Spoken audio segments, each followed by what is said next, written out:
بسم اللہ الرحمن الرحیم۔ السلام علیکم۔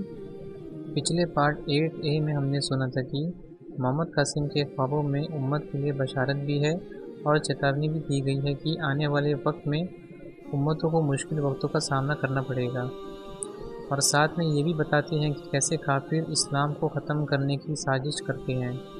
محمد قاسم کے خوابیں اشارہ کرتی ہے کہ بہت ہی جلد حالت خراب ہو جائے گی اور ہمیں اس کے لیے تیاری کرنی ہوگی، ورنہ ہمیں بری طرح سے جھیلنا ہوگا۔ اب آگے یہ بہت ہی ضروری ہے کہ محمد قاسم کے خوابوں کو پھیلانا، کیونکہ محمد قاسم کے رحمانی خوابوں کے مطابق تیسری عظیم جنگ مڈل ایسٹ میں چھڑ جاتی ہے اور کافی تعداد میں لوگ، زیادہ تر مسلمان، مارے جاتے ہیں۔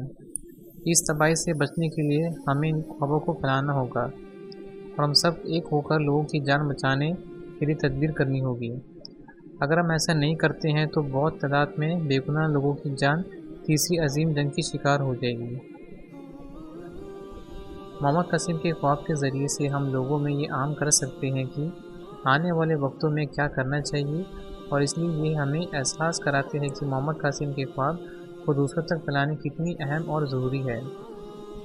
تو محمد قاسم کے خواب کے لوگوں تک پھیلائیں اور ان کو جگائیں تاکہ ان کو آنے والے مشکل وقت میں تیار کرے گی۔ اگر پاکستان کو دھیان میں رکھا جائے تو محمد قاسم کے خوابوں کو پھیلانے سے نہ صرف لوگوں میں عام ہوگی، بلکہ یہ خواب پاکستان کے لیڈرز، خاص کر کے آرمی چیف کو یہ سمجھنے میں مدد کریں گے کہ جب حالت کنٹرول سے باہر ہو جائے گی تو ایسے وقت میں کیسے اپنے آپ کو سنبھالے۔ اور جب پاکستان میں ہر جگہ بگاڑ پیدا ہو جائے گا اور کچھ سمجھ میں نہیں آئے گا کہ کیا کرنا ہے، پھر آرمی چیف جب قاسم کے خواب کو دھیان سے سنیں گے تو انہیں ان پر بھروسہ ہوگا۔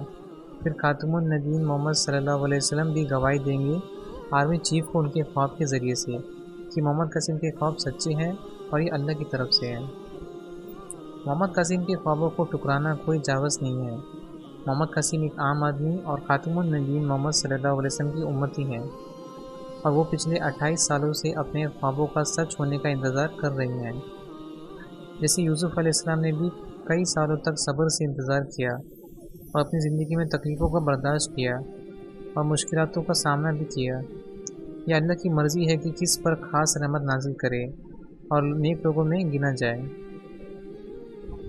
اللہ قرآن سورہ یوسف میں فرماتے ہیں کہ اور اس طرح ہم نے یوسف کو ملک کی حکمرانی دی اور اسے اختیار دے دیا کہ وہ جہاں کہیں چاہے رہ سکے۔ ہم اپنی رحمت بیچتے ہیں جس پر ہم چاہتے ہیں، اور ہم برباد نہیں کرتے بھلائی کرنے والوں کا اجر۔ یہ قرآن اور حدیث کی روشنی میں محمد قاسم کے خوابوں کے بارے میں تھی۔ کچھ علماء نے چپ رہنے کا راستہ اپنایا ہے اور محمد قاسم کے خوابوں پر یقین نہیں کیا۔ حالانکہ جو علماء قاسم کے خوابوں کا انکار کرتے ہیں، یا تو وہ ڈر سے یا ان کو قرآن اور حدیث کے خوابوں کے بارے میں علم نہیں ہے اور جاہلیت اختیار کرتے ہیں۔ آج ہم نے آپ کو قرآن اور حدیث سے ثابت کر دیا کہ کیسے ایک مصر کا غیر مسلمان راجہ کے خواب نے اپنے ملک کو ایک بڑے خطرے اور آزمائش سے بچایا، اور اللہ نے خود قرآن میں اس راجہ کے خواب کے بارے میں بتایا ہے۔ قرآن کی اس مثال کو دیکھتے ہوئے کسی بھی علماء کو محمد قاسم کے خوابوں کو نظر انداز نہیں کرنی چاہیے۔ ہم اپنے علماء سے گزارش کرتے ہیں کہ آگے آئیں اور جلد بازی فیصلہ یا بیان دینے سے پہلے محمد قاسم کے خوابوں پر دھیان سے اور صبر رکھ کے سوچیں، کیونکہ ان خوابوں میں پاکستان اور اسلام کی سربلندی کے بارے میں اللہ اور خاتم النبیین محمد صلی اللہ علیہ وسلم کا بہت ہی اہم پیغام ہے،